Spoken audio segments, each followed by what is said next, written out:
Nustovi tas, žinok, giltinėtas Džonis mano sako, einam, aš tau parodysiu. Bet jis taip nepriešinga tokia energija man. Ta prasme, jisai nepiktai kažkaip matau. Mhm. Einam, kad tu tokia jau landi, tipo nosis riesta ir nepalieki mane ramybėj, sako, einam. Aš tau Mhm. parodysiu, kas vyksta po žemėse. Ir Geriau tokia einam sudėliosiu. kažkokia tokia įdomi, toks kaip eitume kalnas, toks kaip būtų akmeninis kalnas, bet į apačią toks sentiero, toks sukasi, žinai, ir įeinam ten į kažkur, ten tokia kaip erdvė, ten daug hebros, matau, Mhm. daug hebros, matau, tipo, tas atskirtas tas pragaras, tipo, nuo to kitų, kur ne pragarė, bet visi gal čia kaip mirusių ta karalystė, aš taip įsivaizduoju. Yra toks kažkoks ratas, matau, švytintis, tipo tie šviesesni tenais stovi, o tie, kur jau su tais demonais, arba labiau sąmoningi, kad yra demonų pasaulis, ten su jais bendravę, ten į tą demoniniai, vat, pusėj stovi kažkaip tie demonai, žinai, ką man rodo, kad jie kažką tai, kaip kokie staliai, kažką dirba, žinok, labai stipriai, labai daug dirba. Ką jie ten konstruoja? Ten kažkokius mechanizmus rodo, bet taip iški senoviniai tie mechanizmai, ne elektroniniai. Kažkokias žagrės matau galandą, kažkokius ten polius stato, kažkas tvorą konstruoja. Tokie, žinai, amatininkai rodo. Architektai kokie? Jo, kažką stato ir sakau, ką iš čia statot? Rodo piramidę, žinok, stato. Gerai, kas yra piramidė demonų pasaulyje? Ką tai reiškia?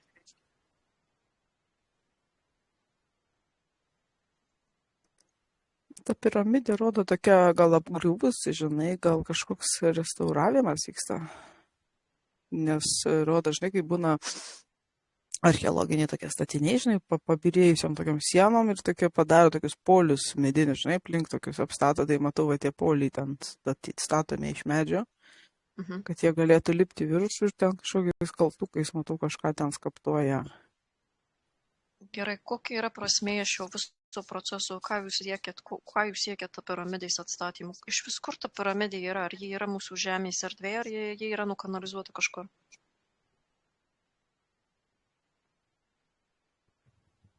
Sako, Italijai ta piramidė. Kurioje vietoje gali lokalizuoti? Yra kalnas kažkoks užbertas žemėm, rodo. Žaliai ten dabar apžėlė viskas, bet ten po apačiu yra piramidė. Ar čia ne šiaurės Alpės? Šiaurės Italijoje?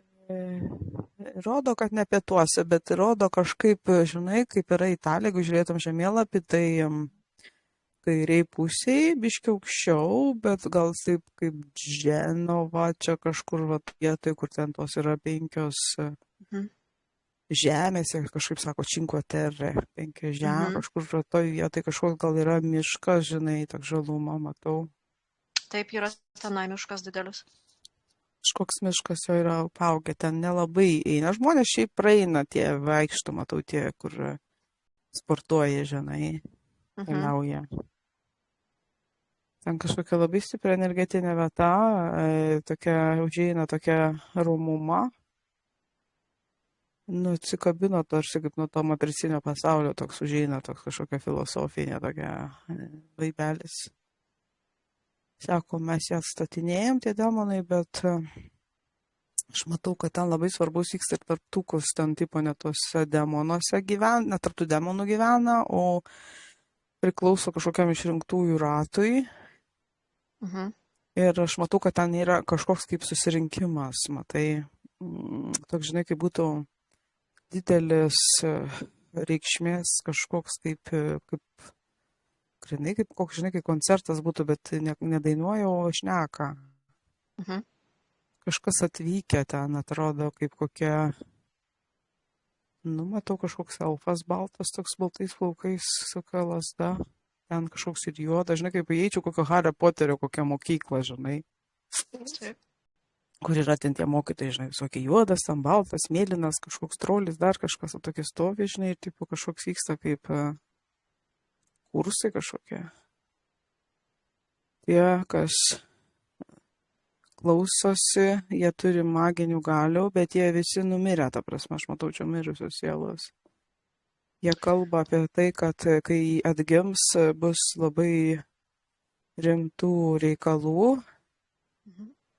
jiem kaip duoda kažkokią labai svarbią misiją, bet šitą misiją susijusiu net ne su individualia siela, kažkokio grupėm, net grupinė misija eina. Išrinktieji girdžiu. Kažkas su tom piramidėm bus susiję. O tie demonai skuba dirba, kad atgautų tas, tą statusą tų piramidžių kažkokią atgaivinti. Bet tos sielos yra kaip kosminių būtybių, ar jos yra kaip demonų, kažkokių demoninių sielų, ar, pavyzdžiui, kokių nors ne demonai, ne, čia sielos, tos starsideriai kažkokie, tos sielos, bet su maginiam galiom rodo. Tik su maginiam galiom, okei. Tik su maginiam galiom, taip. Su visokiais, nežinau, rodo netokiais, kaip kokie, žinai, vilkai, ten tie žmonės, vilkai, va tokiom kažkokiam galiom, net visokiausių tokie, va, susirinkę. Žmonės, kurie levituoja, gronės, kurių rankų ten kažkokios energijos, bet šit tokie, va, surinkti į tą, bet čia toks kaip aptverta, žinok, toks kaip energetinis tvora. Tie demonai jos saugo, žinok, tą tvorą saugo. Tai demonai ir tos sielos dirba kartu. Kaip inkognito, tas demonai nori šito, kad grįžtų tie galingi, tie talentingi, tie magai kažkokie, nežinau. Jie susirūpina, kad tai jam kažkaip sako svarbu demonam, kad mes žmonės atgaivintume savo galias. Jie suprato svarbą šito atgaivinimo, jų čia kažkokia net ir misija yra kažkokia savotiška. Padėt kažkaip susinchronizuotas galias, nes mes kovosim prieš bendrą priešą, sako. Ar čia susijęs to perėjimo? Ar po perėjimo? Demonai kausis prieš drakus ir reptiloidus, sako. O žmonės? Žmonės bus tie, kurie kausis, o demonai tie, kurie sužadins žinias ir galias. Ir duos mums protekciją. Bet ne visi demonai yra laisvi, sako. Yra kažkokie vėl randama, tie laisvieji masonai kažkokie, yra. Taip. Tai tie laisvieji masonai bendradarbiauja su šitais demonais, bet yra kažkokie dark masonai. Dark masonai yra priešingi jam, jie bendradarbiauja su kitais demonais, kurie bendradarbiauja su reptiloidais ir drakais. Ir anunakiais. Ir čia yra kaip stovyklos karo, skirtingos. Aš tam Džoniui sakau, kodėl tu man visą tai rodai? Taip. Jisai sako, tu turi žinoti tiesą, sako. O sako, tu už kurią pusę eini? Aš sako, tik tai sargas šitų vartų.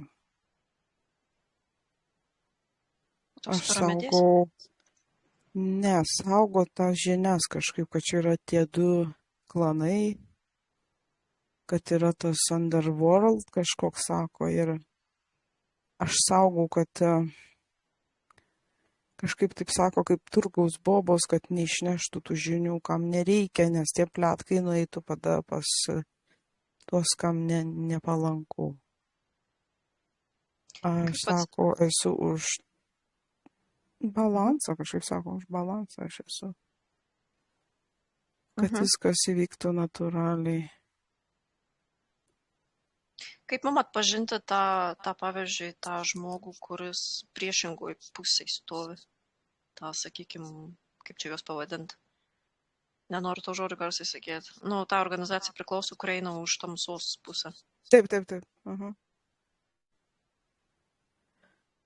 Man sako, kad jie kaip įeina į tas organizacijas, jie turi kažkokį tai periodą, kur leidžia jam neutraliai truputėlį paragautų žinių, dalyvautose ritualuose. Mhm. Tarsi ten tos pirmos tos pakopos yra šiek tiek ir vienai pusė ir kitai skirta. O paskui yra kažkoks tai kaip ritualinis, nežinau, kažkoks tai susitikimas.